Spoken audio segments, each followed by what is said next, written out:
Welcome to the stream. I'm Femi OK. Today we are joined by the award-winning poet and playwright Lemn Sissay, and he's also author of a beautiful but raw memoir, My Name is Why. I'm Malika Bilal. Lemn will talk about the challenges of rediscovering his past, as well as his art and inspirations. Join today's conversation through Twitter and YouTube.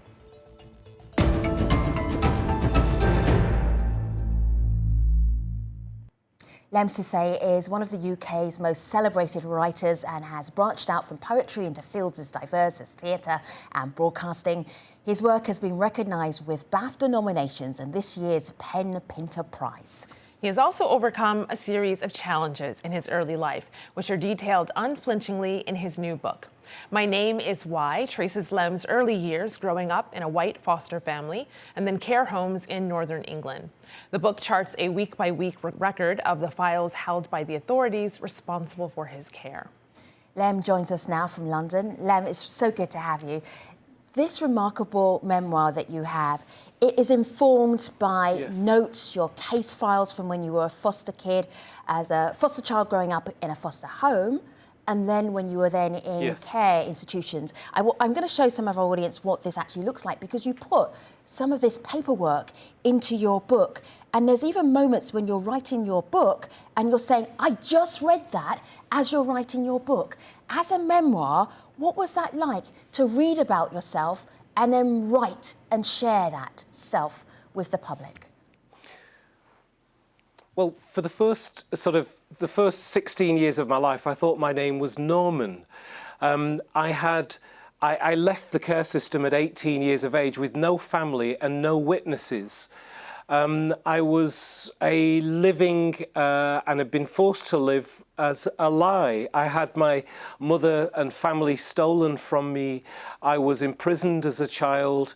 I was institutionalized. I was dragged through a foster home of people who hated me as a baby, or learned to hate me. And then I was left alone at 18 years to survive the rest of my life with no family. So I spent 30 years trying to get the documents which were witness to the things that had happened to me, because otherwise I would sound like some crazy guy banging on about some strange thing that happened in his childhood. No, I was imprisoned, I had my mother stolen from me and my family, and even my name. I didn't even know my name till I was 16 and a half. So getting these files and seeing what they did to me over 18 years showed me the evidence that I needed to take the entire government in England to court so that they could pay for what they had done to me. And I also spent my adult life searching for the family that had been stolen from me. That's one story. But this book, firstly, I took the government to court when I got all of the files in 2015, I had the evidence of what they'd done to me. And then I could write the book. And remember, my life has been public record. Hundreds of people writing comments about me, making decisions about me, imprisoning me even as a child. So to me, the memoir is not an expose of myself. It is showing you what is already public record. I have a right to my past. I have a right to my childhood, and I have a right to my future and my present as well. And that's really what my book is about. And Lemn, you mentioned, no, don't be sorry. That is so powerful and really just speaks to how powerful the book is itself. Thank you for sharing it with the world. And you mentioned a public record, and this being a public record, it's also, people online are telling us, the record of a system that is fundamentally flawed. So I want to share this tweet from Madeline, who says, it wrenches at the heart to hear about those in the quote unquote care system. And not for the first time, I question why it is called the care system. Hashtag foster care there. What are your thoughts on the care system vis-a-vis how you grew up and how you were, as you say, stolen from your family? Well, initially, the name the care system is because it wants to care. but we have to ask questions of, not deny the process necessarily, but ask the questions of what is it about particular countries around the world who feel that the only solution for those children in those parts of the world, in this case Ethiopia, who feel that it is the solution for that child to take them to another part of the world, change their name and then institutionalise them, which is what happened to me.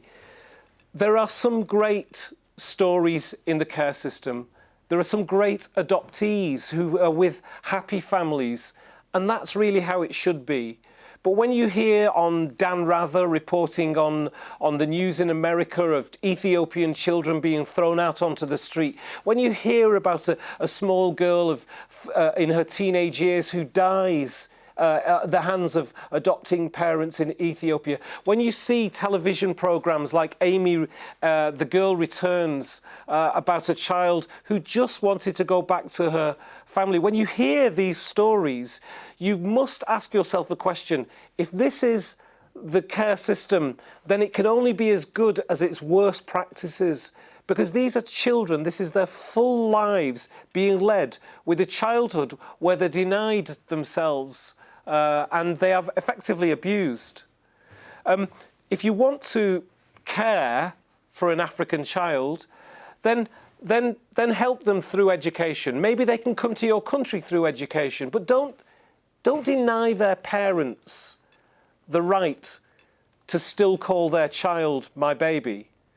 Don't think that signing a piece... Yeah, sorry. You never have to apologise. We only need one question with you. We could do the whole show with just one question. Let me share something that you shared on your blog. This is your foster family. So many things went wrong here. Your name was changed from Lemn to Norman by social services. Yes, Norman Greenwood. Yep, so these are the Greenwoods. These are your foster family here.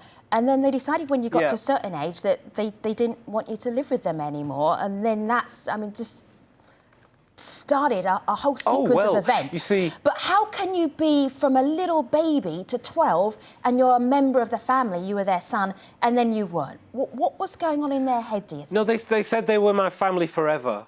You see, what happened is my mother came to England from Ethiopia in 1968. Like many English students, she went to another part of the world to have her education and then was going back. Very, very simple.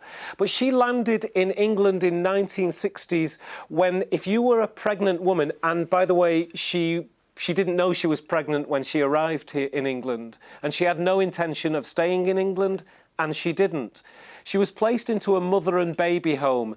The sole purpose of these institutions was to get those vulnerable young women to sign the adoption papers so the child should be taken and given to adopting parents. Because in England, it was so shameful to be pregnant outside of marriage in the late 1960s, as it was in many parts of the world, that they wanted to house these women, a bit like Margaret Atwood's the programme the book by Margaret Atwood. The Handmaid's Tale. Yeah. These women were put into these institutions, made to clean the floors, made to pray by the nuns, and then at their most vulnerable were asked to sign the adoption papers. Now, my mother refused to sign the adoption papers. She said, no, I want him. The social worker gave me to foster parents, these are all technical terms, foster parents, and said to them, treat this as an adoption, he's your child forever, and his name is Norman. But he didn't tell my mother that he was doing that. So that deception at the beginning of the process is where most problems lie in the adoption market. So I was never adopted. And when the foster parents realised that I was growing into probably what they feared most, which was a black man, once that happened and they saw that I was no longer the cuddly baby, but I was growing into a 12-year-old young man, and because of their own problems, to be honest, it may have not been about me becoming a man. It may have been because of their own problems. In fact, I think that's what it was. They then put me into care and said, we'll never write to you or speak to you again. Remember, these are the people who taught me how to call them mum and dad. Lemn. These are the people who told me that Africa...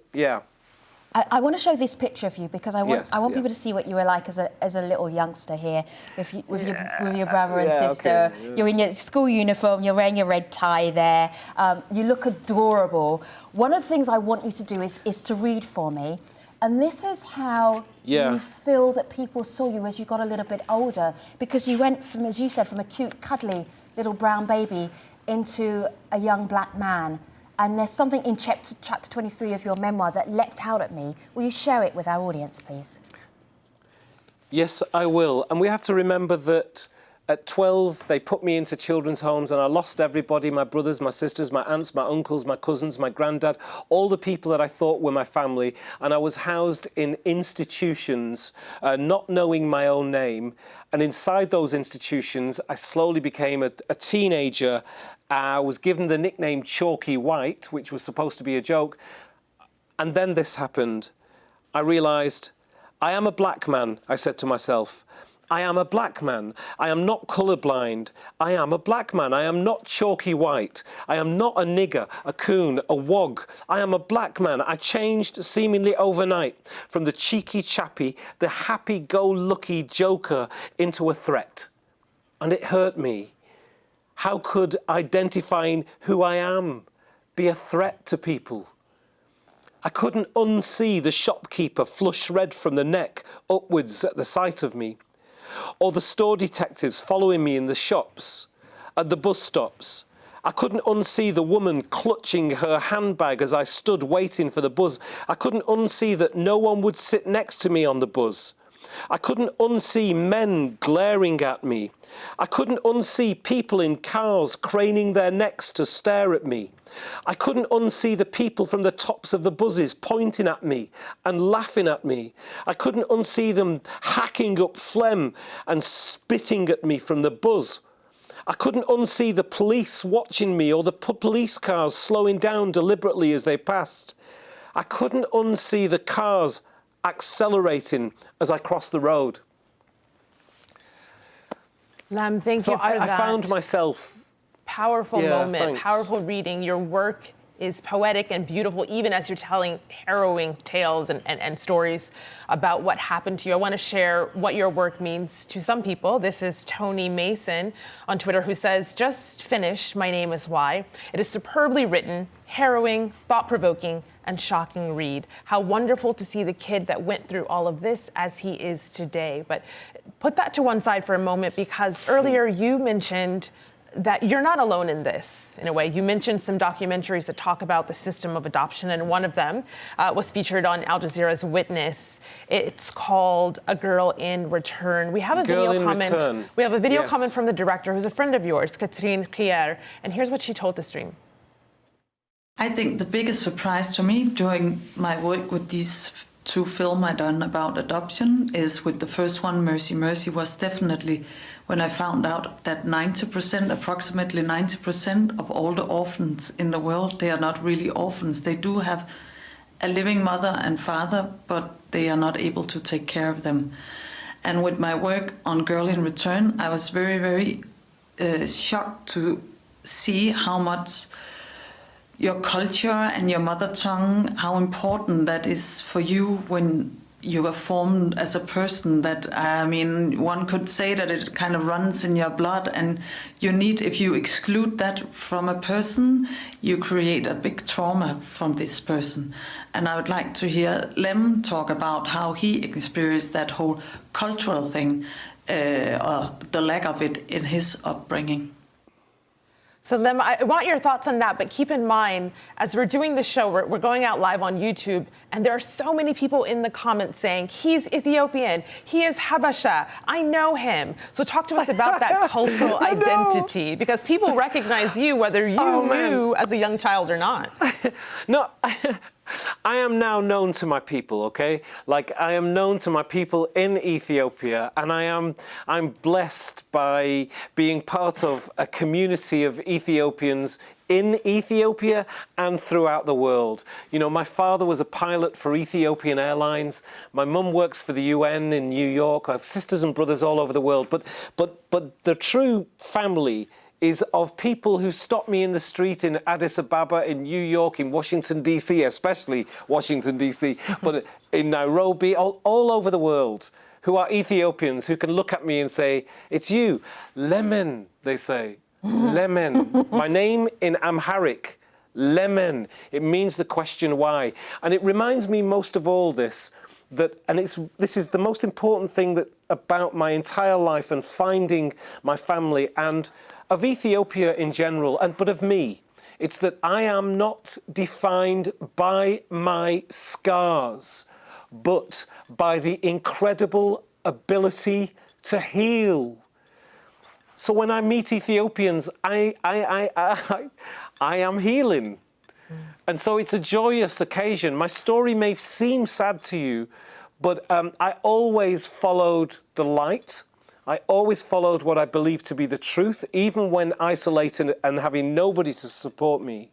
And so now I get to be the first Ethiopian Chancellor of a university in Britain, the University of Manchester. I get to oversee and to instigate the Equity and Merit Scholarship Scheme, which is a scholarship for Ethiopian students who have graduated for the first time this month.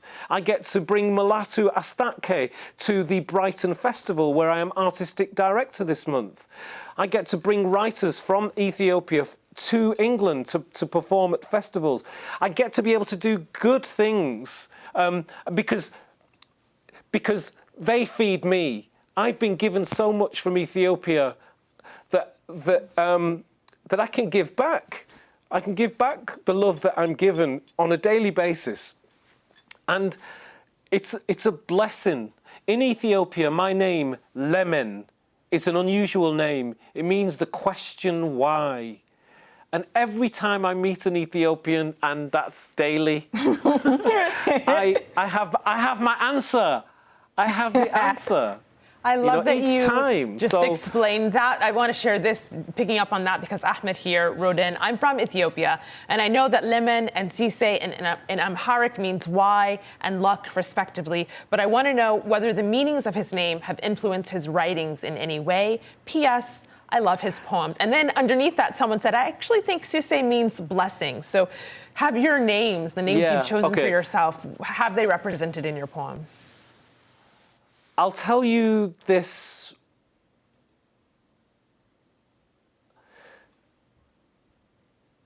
In Ethiopia, there is a patronymic naming system. But because my mother was in England, she couldn't use it on my birth certificate. So my second name is my mother's second name. And that is not a normal way that an Ethiopian will name their child. So Sissay could mean blessing, and it could mean riches, it's been said to mean. But the name that my mother wanted me to have was Lemn. And that is connected to events that happened before I was born. And yeah. Lemn, let's talk poetry. Yeah. Although I feel that every time you write or open your mouth, poems are coming out of your mouth. Sometimes you're just posting on Facebook. I was like, is this poetry or is he just posting? I have no idea. I want to share this beautiful picture from your website, which is you talking to people with your poetry. The way you put your words together is so beautiful. It doesn't feel like the poetry I had to study at university. It sounds like you're just talking and you're amazing in the way that you construct your words. Everybody go and look at the top of Lem's Twitter feed. Lemn says, how do you do it, said night? How do you wake and shine? I keep it simple, said light. One day at a time. Thousands of people love that poem. Thousands and thousands and thousands. How do you write, Lemn? What's the poetry that goes through your head? What's your process? Well, there are more words passing between more people now than since the beginning of time, and AJ Stream is a great example of that. The act of writing, whether it's via the Twitter, whether it's via YouTube, whether it's via Facebook, writing is more important now than it's ever been. Otherwise, the internet would just exist on images. So every day, I've not done it for a few months now, but I'll try and do it tomorrow. Every day I try to think of 4 lines to describe how I feel and the day. So that particular verse, how do you do it, said night? How do you wake and shine? I keep it simple, said light, one day at a time. That particular 4 lines, which I put out one morning, has been shared with people in hospitals, somebody shared it today online because somebody passed away, and somebody suggested that those 4 lines may help this man. Actually, it was a man called Reverend Richard Coles from BBC. But the act of writing has to be done every day if it's going to if it's going to keep itself fresh. And that's what I would like to do. I wish I did, but you can't write in your head. You have to physically write. And I find that Twitter and Facebook and etc. are perfect vehicles for the written words. They really are. They're a gift to us. They really are, yeah. Lemn, because you're so open about sharing your story and healing through that and having other people heal through that, I wanted to share a question we're getting lots of places on Twitter, on YouTube, and give this to you about your birth family. One person, Helmanot on YouTube, says, I would like to know how his relationship with his mom goes. So talk to us very briefly if you can. I know there's a lot there to unpack, but your relationship with your birth mother, the relationship with your foster mother. My foster mother's never spoke to me. I forgave her, though. I went to see her and forgave my foster mother fully. My birth mother, I can't speak for her and for the relationship, how the relationship is. I can't speak to that because that's private to her. One of the things that I learned about family is that sometimes, I didn't realise this, but sometimes a family feels things are better not said. You know, many of our families, you know, sometimes we don't speak about the traumatic events that happen to us because they're too painful. And I'm not like that. I didn't realise that that's how families are, because I came out having to tell my story so that I could find my family. That's the only way I could find them, is to tell my story. I didn't realise that family is really, at base, it's all about stories, and it's all about stories that are not spoken as well as the ones that are spoken. So it's complicated. I always... Oh, yeah. I have a poem. We have 1 minute. Does your poem fit into 1 minute? Invisible Kisses. I can make it do that. All right, thanks, Lemn. Yes. I'll make it do that. All right. It's from a mother to a child. If there was ever one whom when you are sleeping, who would wipe your tears when in dreams you are weeping, who would offer you time when others demand, and whose love lay more infinite than grains of sand.